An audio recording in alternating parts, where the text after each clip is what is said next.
Hello everybody, my name is DEBASIS. Today is the 10th day of our training. These three questions are the assignment for today. So the first question is, pick a login screen of https://app.taskforce.com and write all the possible test scenarios. So for this question, I have written up the all possible test scenarios for app.taskforce.com.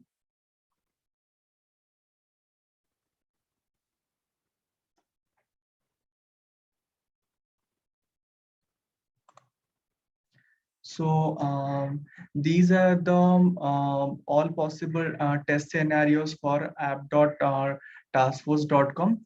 So the first one is navigate to sign in or sign up page. Then the second scenario is sign up with full name and email ID, and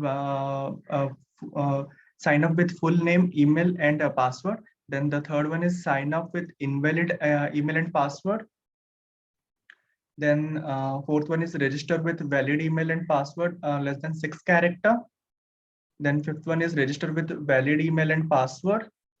Then sixth one is register with existing email ID.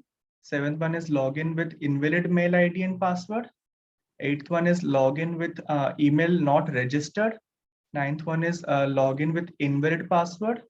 10th one is reset password using forgot password option. 11th 11th one is login with Facebook. 12th one is login with Apple.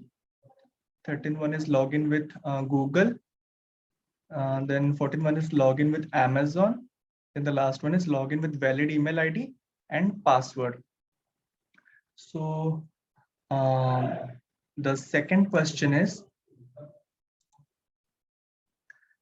let us know which test scenario you will execute in case of smoke testing, sanity testing, retesting, regression testing, cross-browser testing, and user acceptance testing. So the first one is smoke testing. So smoke testing is done when the developer fix some bug or create a new feature and push the software in QA environment. So at that point of time, we will perform the smoke testing. And when we perform the smoke testing, and then make sure that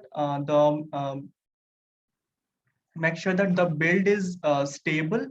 So and this smoke testing is also done to verify the build.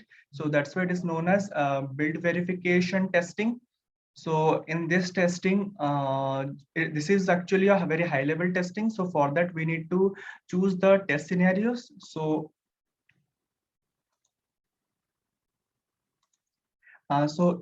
in the case of task force, we can do the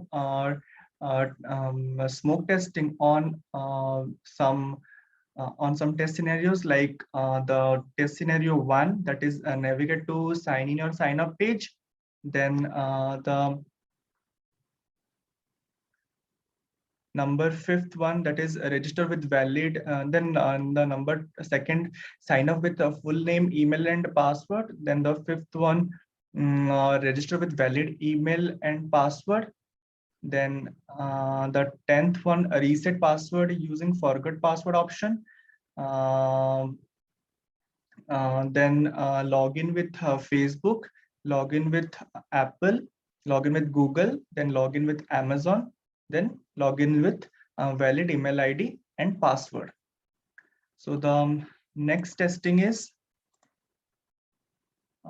sanity testing. Generally, we perform sanity testing after smoke testing. It is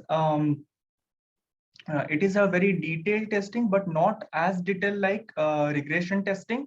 So here we will perform the sanity testing where the on which test scenarios there was bug before, but now it is now the bug was resolved. So here also we will perform the sanity testing on number 1 test case, then number 2, then number 5th, then number 10, 11, 12, 13, and 14 and 15, like smoke testing also.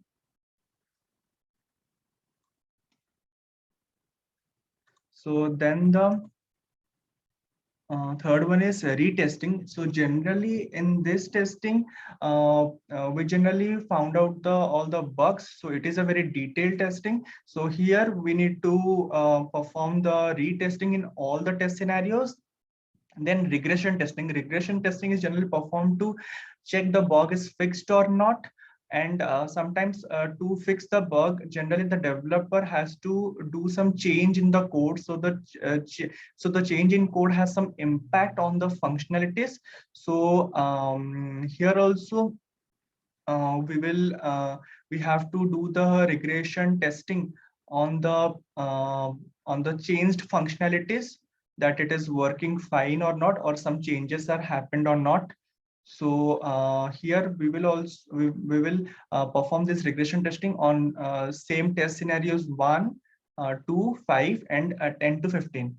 Then cross-browser testing. Cross-browser testing is basically a user interface testing. Generally, here we will compare the user interface design with the required design, and this is actually a look and feel test of the user interface of the software application.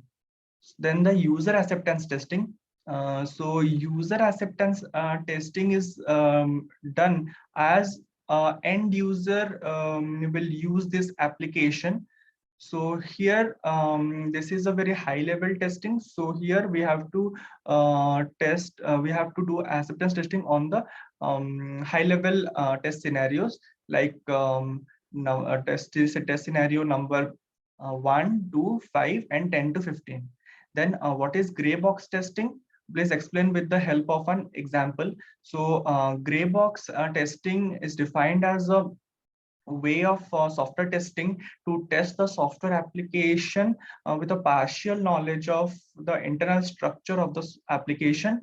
The example of gray box testing is while testing any feature of any website, if the tester encounters any problem with any link or any orphan link, then he can directly make change in the HTML code and can check in the real time.